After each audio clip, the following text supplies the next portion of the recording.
Hello guys, in this video I am going to show you how to check the flight status using your route in the Transavia application.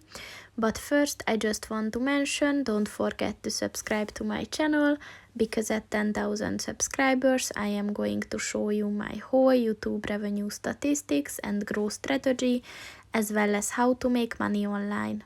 Let's jump into it.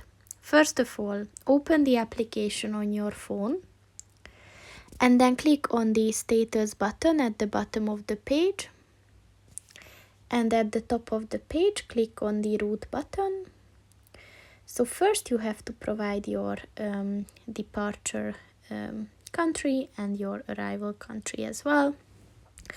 And then you have to provide the departure date as well. And then just click on the search button, and if you have a valid route and plan, then the flight status will appear there. So that's pretty much it for this video, guys. See you in the next one. Goodbye.